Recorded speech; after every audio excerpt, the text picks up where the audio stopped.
আসসালামু আলাইকুম বন্ধুরা। আজকে আমার মা মুড়ি দিয়ে একটা নতুন সুন্দর নাস্তা করলো আর অনেক মজাদার। তো ভাবলাম আপনাদের সঙ্গে ভিডিওটি শেয়ার করা যাক, তাই কিছু কিছু ক্লিপ নিয়ে নিলাম এই ভিডিওগুলোর। তো চলুন শেয়ার করা যাক।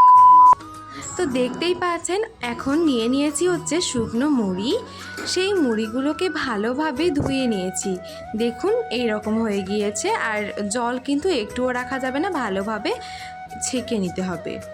তারপরে যেটা করতে হবে সেটা হচ্ছে অন্য একটা পাত্রে এই মুড়িগুলোকে নিয়ে নিচ্ছি। তারপরে আগে থেকেই গ্রেট করে রাখা ছিল এই আলুগুলো, এই গ্রেট আলুগুলোকে এর মধ্যে দিয়ে দিতে হবে। তারপরে একটা পেঁয়াজ ভালোভাবে এইভাবে কুচি করে নিয়েছিল, এবার এই কুচি করা পেঁয়াজগুলো দিয়ে দিতে হবে। তারপরে এর মধ্যে স্বাদ মতো লবণ দিয়ে দিতে হবে। তারপরে দিয়ে দিতে হবে অল্প হলুদ গুঁড়ো আর অল্প চাট মশলা। তারপরে দিয়ে দিতে হবে অল্প আদা রসুন বাটা। তারপরে ওটাকে ভালোভাবে মিশিয়ে নিতে হবে একটা চামচের সাহায্যে।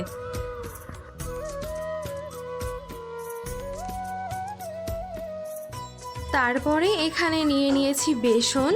এই বেসনটা অল্প অল্প করে এর মধ্যে দিব 1 চামচ করে, আর ভালোভাবে মেশাতে থাকবো।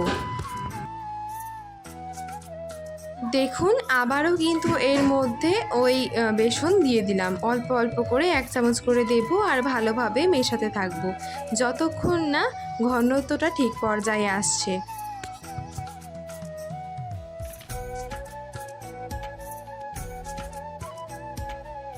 তারপরে আবারও এটাকে একটু ভালোভাবে মাখিয়ে নিতে হবে। দেখুন ঘনত্বটা আপনাদেরকে দেখিয়ে দিই ঠিক কেমন হবে এটা।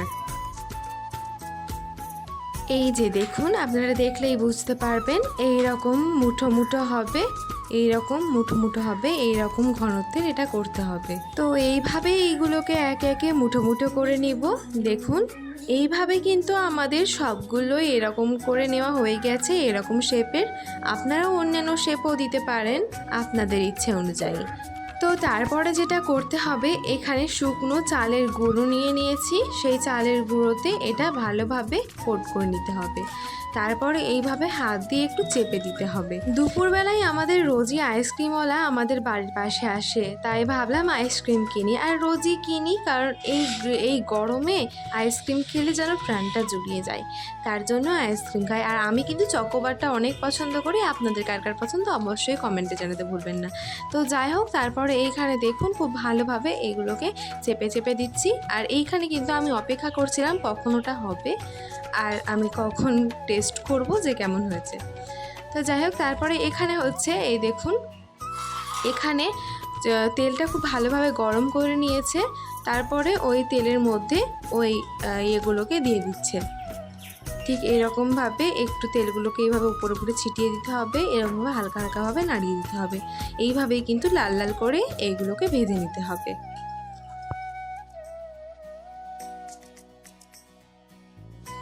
তো দেখতেই পাচ্ছেন এখন কিন্তু এগুলো লাল লাল করে ভেজে নেওয়া হয়ে গিয়েছে। এবারে এগুলোকে তুলে নিব।